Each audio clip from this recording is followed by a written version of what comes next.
City में triple murder की आपको कहानी बताते हैं। दरअसल बड़ी खबर की शुरुआत करते हुए बताते चले कि जयपुर से यह बड़ी खबर है, जहां पर ट्रिपल मर्डर का मामला अब तूल पकड़ता जा रहा है। तीनों शवों का आज पोस्टमार्टम किया जाएगा और पुलिस बदमाशों की तलाश में सीसीटीवी के आधार पर जुट गई है।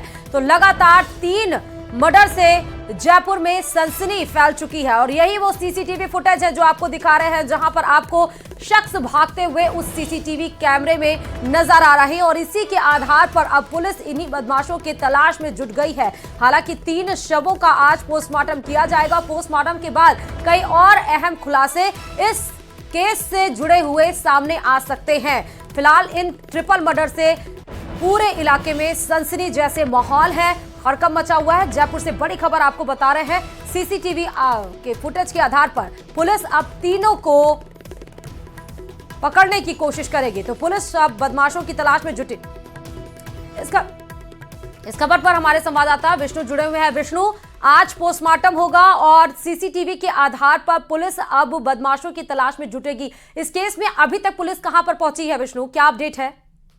देखिए, सबसे पहले तो आज तीनों शवों का पोस्टमार्टम करवाया जाएगा, जिसमें सुमन और उसके 2 जो बच्चे हैं, 5 साल का दिव्यांश और 2 साल का हव्यांश। इन तीनों शवों का मेडिकल बोर्ड से पोस्टमार्टम करवाया जाएगा। चूंकि घटना के वक्त 2 फायरिंग भी वहां पर हुई थी, तो ऐसे में माना जा रहा है कि और उसके अलावा चाकू से वार भी किए गए थे। ऐसे में मेडिकल बोर्ड ये पड़ताल करेगा कि आखिरकार क्या गोली भी इनके मारी गई, चूंकि इसकी शरीर में कई सारे गंभीर घाव मिले, तो ये देखा जाएगा पोस्टमार्टम में गोली लगी है या चाकू से कितने घाव है। दूसरी बात, पुलिस के हाथ में जो सीसीटीवी नजर आ रहा है और आरोपी भागते हैं उसमें नजर आ रहा है, नकाबपोश आरोपी, उसमें माना ये जा रहा है कि प्रारंभिक तौर पर इस पूरी वारदात में कोई न कोई परिचित व्यक्ति शामिल है, जिसको या तो किसी को भेजा गया है या फिर वो लड़का जो कि हत्यारा है वो जानता था कि सुमन मकान की पहली मंजिल पर रहती है, वो बच्चों के साथ अकेली है और ग्राउंड फ्लोर पर उसकी ननद और सासू भी मौजूद थी। तो ऐसे में आरोपी किस कदर इतना वो देखो था कि वो दिन दहाड़े मकान में घुसता है और हत्या की वारदात को अंजाम देकर के वहां से फरार हो जाता है। तो पुलिस फुटेज के आधार पर आसपास के लोगों से पूछताछ कर रही है और प्रारंभिक तौर पर यही शक है कि कोई न कोई परिचित हत्याकांड में शामिल है। जी विष्णु, अभी शक है, जैसा आप बता रहे हैं कि जो बदमाश था वो पूरी प्लानिंग के साथ आया था, घर के चप्पे चप्पे का कोना उसको पता था। क्या पुलिस अभी तक छानबीन में किसी नतीजे पे पहुंच पाई है या सीसीटीवी फुटेज ही एकमात्र आधार है पुलिस के पास? देखिए, अभी तक पुलिस के जो आधार है वो केवल सीसीटीवी फुटेज है, लेकिन एक बात बहुत साफ है कि पुलिस कॉलोनी में रहने वाले ही एक युवक की तलाश करी, जो कि अभी इस घटना के बाद से गायब चल रहा है। लेकिन अभी तक ऐसे में पुलिस ने कोई अपडेट नहीं किया कि आखिरकार क्या कोई संदिग्ध उनकी हालत में आया है। लेकिन ये जरूर माना जा रहा है कि अगले 24 घंटे में आरोपी पुलिस की गिरफ्त में होगा और फुटेज के आधार पर उसकी जल्द से जल्द पहचान होगी। लेकिन क्योंकि पुलिस का यही मालूम लग रहा है कि किसी गहरी रंजिश या फिर किसी संबंध को लेकर के ये वारदात को बदला लेने की नीयत से बहुत बहुत शुक्रिया विष्णु तमाम जानकारी देने के लिए इस खबर पर। तो तीनों शवों का आज पोस्टमार्टम होगा और एसएमएस हॉस्पिटल में इन तीनों को भर्ती कराया गया था, जहां पर इलाज के दौरान मौत हो गई और उसके बाद बड़ी खबर बता रहे हैं सीसीटीवी के आधार पर पुलिस अब तलाश करेगी इन बदमाश की।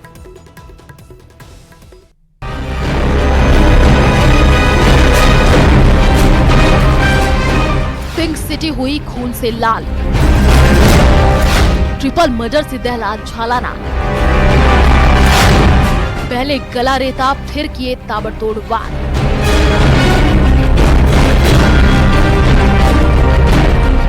जयपुर के मालवीय नगर थाना इलाके में बुधवार को शाम ढलने के बाद करीब 5:30 बजे एक महिला समेत 2 बच्चों की बेरहमी से हत्या कर नकाबपोश हत्यारा मौके से फरार हो गया। वारदात की सूचना इलाके में आग की तरह फैल गई। मौके पर लोगों की भारी भीड़ लग गई। हत्यारा कौन था और हत्या किस वजह से की गई, इसका अभी तक कोई खुलासा नहीं हो पाया है। पुलिस की प्रारंभिक जांच में सामने आया है कि ट्रिपल मर्डर से दहला झालाना। हत्यारा C2 प्लाजा के सामने स्थित घर में घुसा। मकान की पहली मंजिल पर 30 वर्षीय सुमन बैठी थी, जहां उसका बेटे दिव्यांश और अव्यांश भी मौजूद थे। हत्यारे ने उनका गला रेतकर चाकू से ताबड़तोड़ वार किए, जिससे तीनों की मौके पर ही मौत हो गई। हत्यारा घटना को अंजाम देने के बाद तुरंत मौके से फरार हो गया। हत्यारा मारने के इरादे से अपने साथ पिस्तौल और चाकू लेकर के आया था, जिसे मौके पर ही छोड़ करके भागा। इस दौरान फायरिंग की आवाज से भी पड़ोसी सहम गए। घटना के दौरान मृतका की ननद और सास मौजूद थी, जिन्हें धक्का देकर के आरोपी आंखों से ओझल हो गया। वहीं 2 राउंड फायर होने से गोलियों की आवाज सुनकर के इलाके में हड़कंप मच गया। लोग घरों से बाहर आ गए। उसी दौरान वारदात वाले मकान से रोने चीखने की आवाज सुनकर के लोग वहां पहुंचे तो महिला और उसके 2 बच्चों की लाशें पड़ी हुई थी। ये देखकर लोग खौफ में आ गए और उन्होंने तत्काल पुलिस को सूचना दी। इस पर पुलिस वहां पहुंची और भीड़ को मौके से हटा करके शवों को अपने कब्जे में ले लिया। पुलिस की जांच में ये सामने आया है कि मृतका का पति ठेला लगाता है, जो घटना के दौरान मौके पर नहीं था। पुलिस अब पीड़ित परिवार की पूरी जानकारी जुटाने में जुटी है। घटना सूचना मिली कि यहाँ पर इस तरह की घटना हो गई है। एक महिला और 2 बच्चों के साथ में मारपीट चाकूबाजी हुई है और इस पे तुरंत आए तो हमारे पड़ोसी ने दी सूचना दी। उसके बाद में तुरंत ये लेके आए, घर वाले भी यहीं थे और हॉस्पिटल किया, एपेक्स हॉस्पिटल ले गए जहाँ मृत घोषित कर दिया डॉक्टरों ने। और अभी एफएसएल टीम मौके का बारीकी से निरीक्षण कर रही है। जो भी एविडेंस कलेक्ट की जा रही है वो एविडेंस कलेक्ट करके। हत्या किससे की गई है? हत्या चाकू भोत के हत्या की गई है प्रथम दृष्टया, और भी फायर भी हुआ है। उसके संबंध में भी जो भी पोस्टमार्टम में आएगा उसके आधार पर हथियार बरामद। घटना के बाद नजदीकी घर और दुकानों के सीसीटीवी फुटेज भी सामने आए, जिसमें नकाब पहने हत्यारा भागते हुए नजर आ रहा है। मौके पर से एफएसएल ने साक्ष्य जुटाए। ये जालाना का क्षेत्र है जहां पर कि आप देख सकते हैं कि पुलिस जो इस समय में इस घटना स्थल पर पहुंची हुई है और साक्ष्य जुटाने की कोशिश कर रही है। यहाँ पर एक महिला और उसके 2 बच्चों की जो है बेरहमी से यहाँ पर धारदार हथियार से हत्या कर दी गई और उसके बाद में जो आरोपी वो यहाँ से फरार हो गया। वो नकाबपोश बताया जा रहा है, जिस तरह से सीसीटीवी कैमरे में जो तस्वीरें सामने आई है उसके मुताबिक। और इस समय में यहाँ पर पुलिस यहाँ पर मौके पर पहुंची हुई है। एफएसएल टीम जो है वो यहाँ पर साक्ष्य जुटा रही है और साथ ही में यहाँ घटनास्थल पर मौजूद जो लोग हैं उनके परिजनों से और यहाँ पर जो पड़ोसी हैं उनसे पूछताछ की जा रही है, ताकि जो बयान है वो यहाँ पर बता सके। बहरहाल पुलिस हत्यारे की पहचान करने के साथ ही हत्या के कारणों की जांचों में जुटी हुई है। पुलिस को मौके से कारतूस के खोखे बरामद हुए हैं, जबकि सीसीटीवी को आधार मान करके भी पुलिस हर एक बारीकी एंगल से इस ट्रिपल मर्डर मिस्ट्री को सुलझाने का प्रयास कर रही है। जयपुर से संवाददाता महेश दाधीच की रिपोर्ट।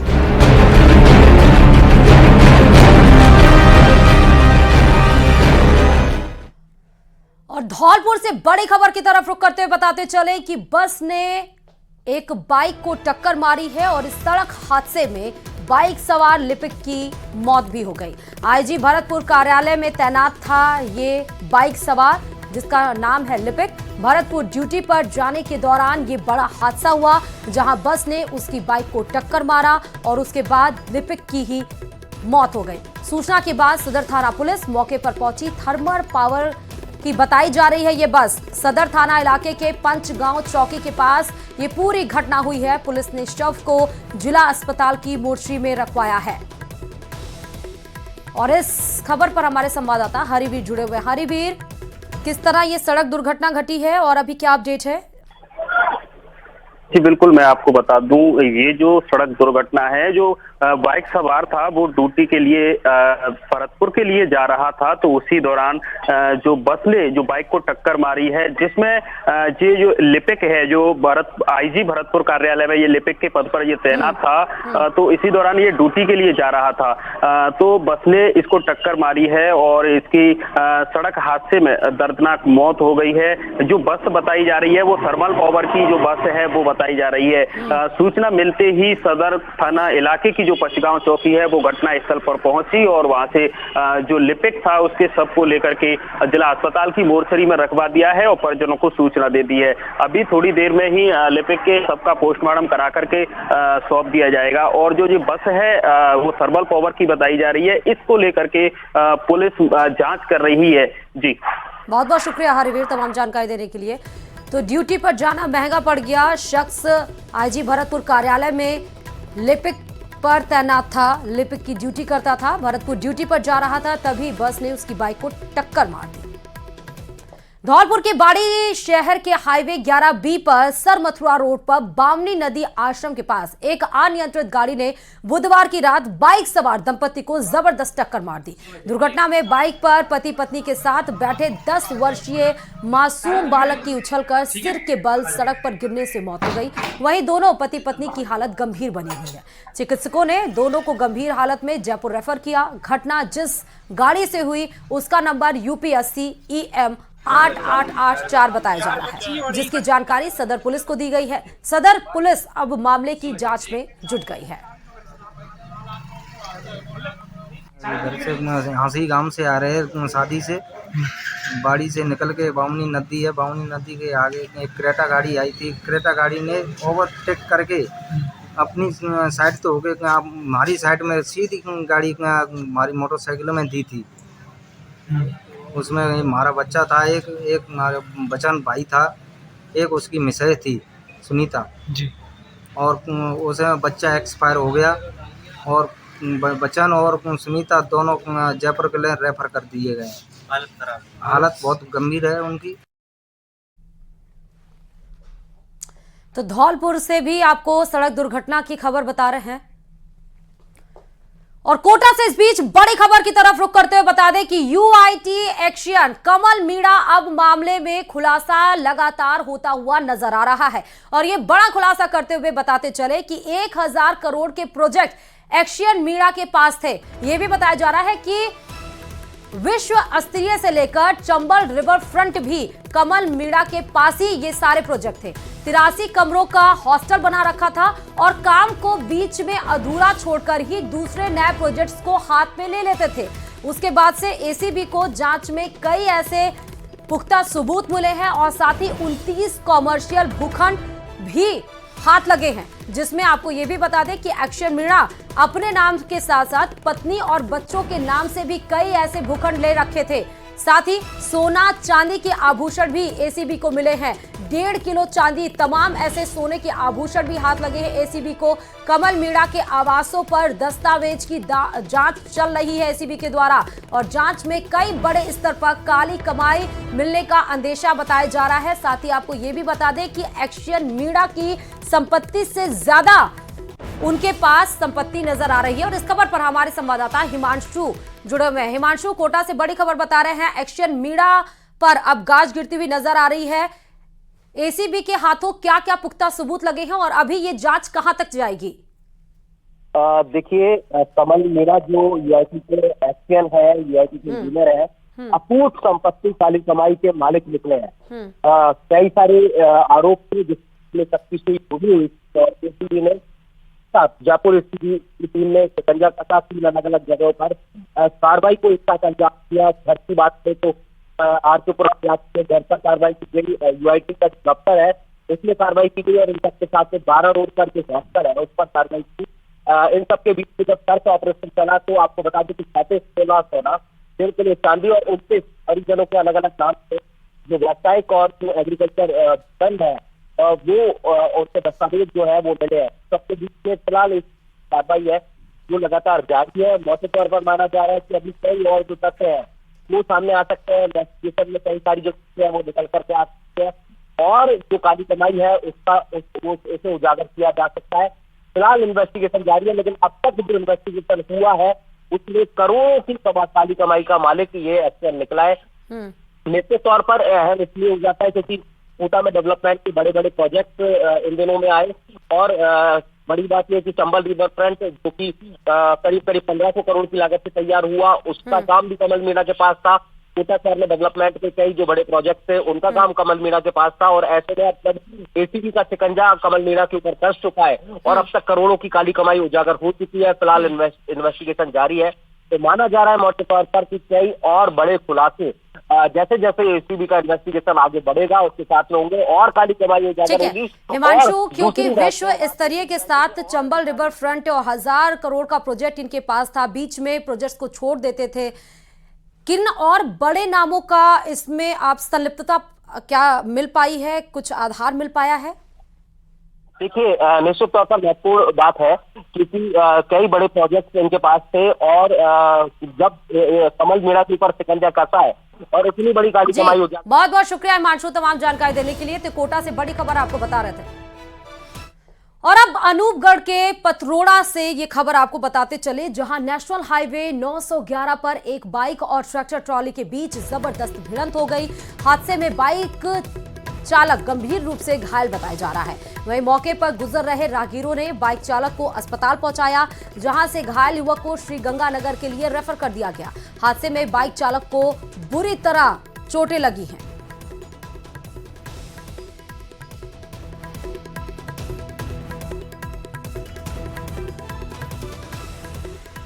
और इस बीच चित्तौड़गढ़ से बड़ी खबर की तरफ रुख करते बताते चले कि कोहरे के कारण एक बड़ा हादसा हुआ। निजी बस ने ट्रैक्टर को पीछे से टक्कर मार दी और इस भीषण हादसे में ट्रैक्टर के नीचे दबने से एक व्यक्ति की मौत भी हो गई। निम्बाहेड़ा मंगलवाड़ रोड पर धिनवा गांव के पास यह हादसा हुआ है। स्पीड ब्रेकर पर यह हादसा घटित हुआ है। तो कोहरा होने की वजह से, विजिबिलिटी कम होने की वजह से ट्रैक्टर के नीचे दबने से एक व्यक्ति की मौत हो गई। एक बस ने पीछे से ट्रैक्टर ट्राली को टक्कर मारी, जिससे यह हादसा हुआ। स्पीड ब्रेकर पर यह हादसा बताया जा रहा है और यह हादसा घटित हुआ है निम्बाहेड़ा मंगलवाड़ रोड पर धिनवा गांव के पास।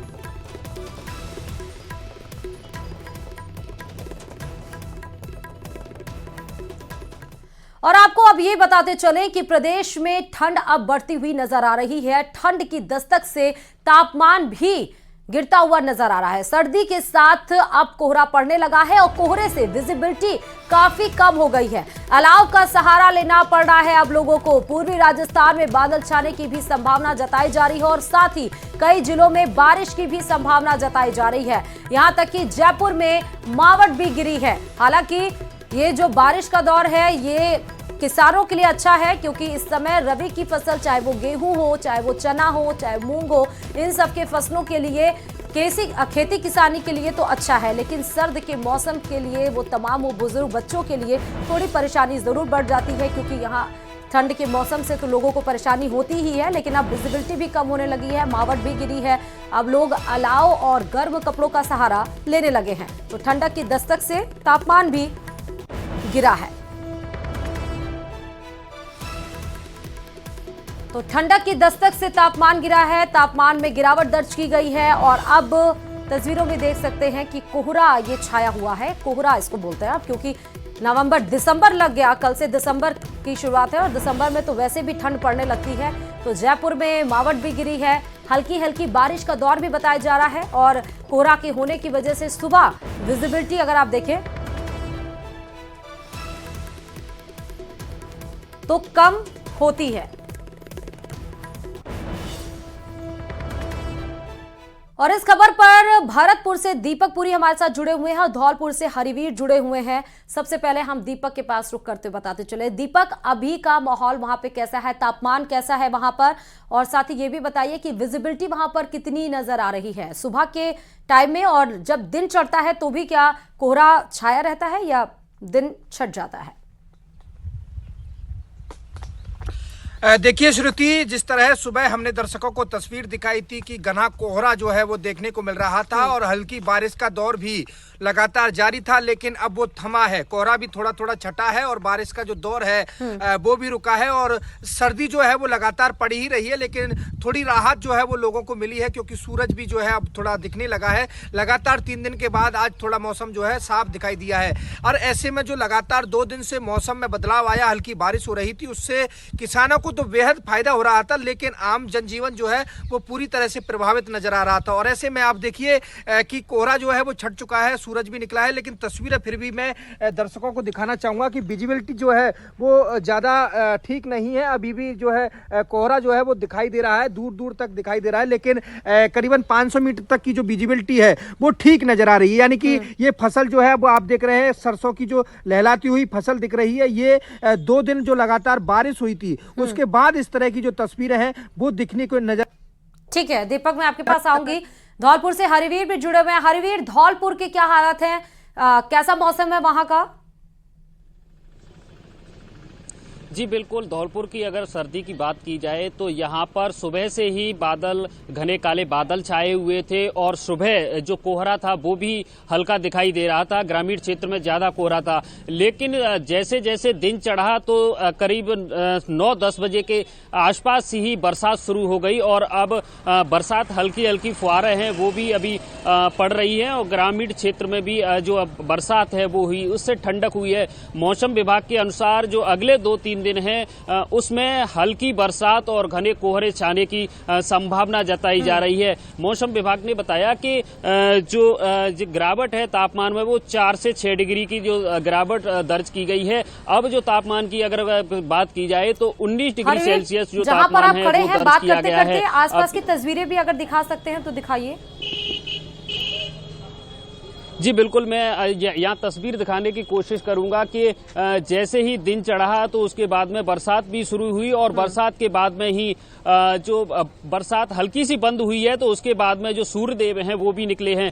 कल भी सूर्यदेव और बादलों के बीच में लुका छुपी का जो खेल है वो दिन भर चलता रहा। तेज धूप नहीं खिली, लेकिन जो अब है वो सूर्यदेव निकले हैं और सूर्यदेव निकलने से जो ऐसा लग रहा है कि थोड़ी देर में जो धूप है। बिल्कुल, बहुत बहुत शुक्रिया हरिवीर और दीपक इस खबर पर जुड़ने के लिए और तमाम जानकारी धौलपुर और भरतपुर से देने के लिए।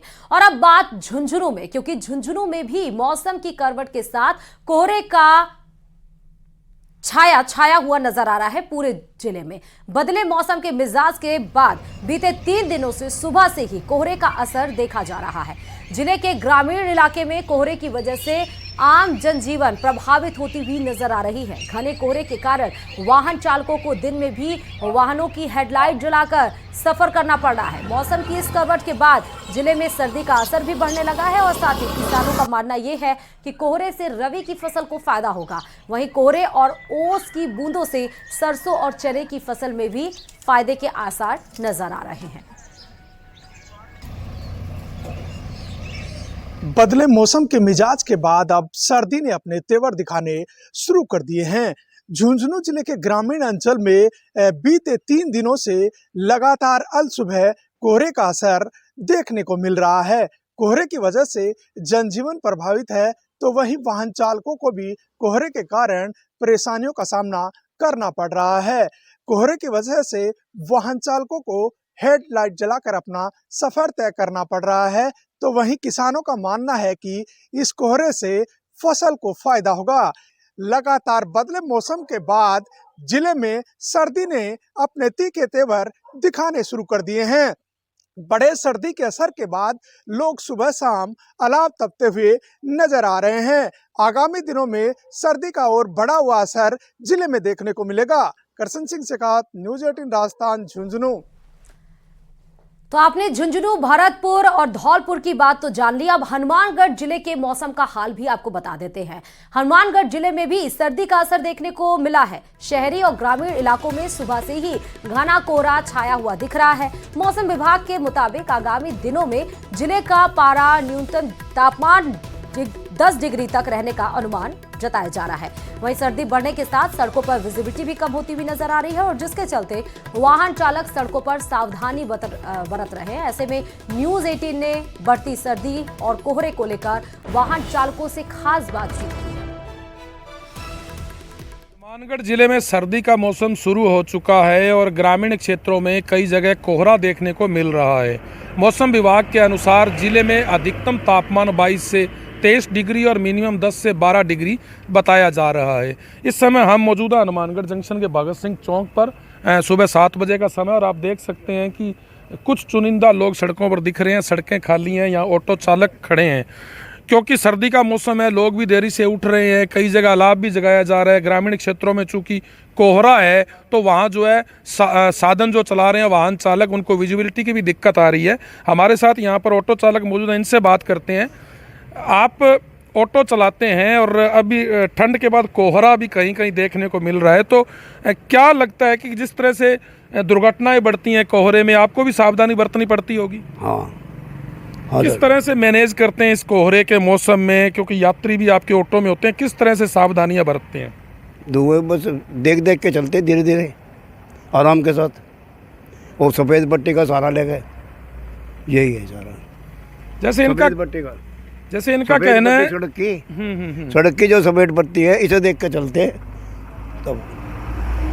इनका ये कहना है कि कोहरे में दिक्कतें तो काफ़ी आती हैं मगर बड़ी सावधानी से चलते हैं ताकि दुर्घटनाएं ना हो, क्योंकि अक्सर कोहरे में दुर्घटनाएं जो है काफ़ी तादाद में होती हैं। और जैसे ये कह रहे हैं कि किनारे में सफ़ेद पट्टी है उसके सहारे चलते हैं। बिल्कुल ऐसी स्थिति जो है ज़िले में और भी जो वाहन चालक हैं वो भी सावधानियाँ बरतते हैं। और जिस तरह से अभी सर्दी बढ़ रही है तो इससे कहीं ना कहीं न्यूज़ 18 भी जो है आम नागरिकों को ये कहना चाहता है कि जो कोहरा है इसमें सावधानी से वाहन चलाएं ताकि दुर्घटनाओं से बचाव हो सके। राजू रामगढ़िया, न्यूज़ 18 राजस्थान, हनुमानगढ़। और अब बात करौली जिले की, जहां पर दूसरे दिन कोहरा लगातार छाया हुआ है और कोहरे की वजह से विजिबिलिटी भी कम होती हुई नजर आ रही है और आम जनजीवन प्रभावित भी होता हुआ नजर आ रहा है। गुरुवार सुबह जिले में एक बार फिर झमाझम बारिश हुई जिससे तापमान में गिरावट दर्ज की गई है। सुबह मौसम साफ होते ही जिले में घना कोहरा छा गया। वहीं मौसम विभाग ने भी आगामी 1-2 दिन जिले में हल्के बादल छाए रहने और तापमान में गिरावट की चेतावनी दी है। मौसम विभाग ने बताया कि पश्चिमी विक्षोभ के चलते क्षेत्र में बादल छाए हुए हैं और बारिश का दौर चल रहा है। वहीं कृषि विभाग ने बारिश के गेहूं, चना, सरसों की फसल के लिए अमृत के समान बताया है।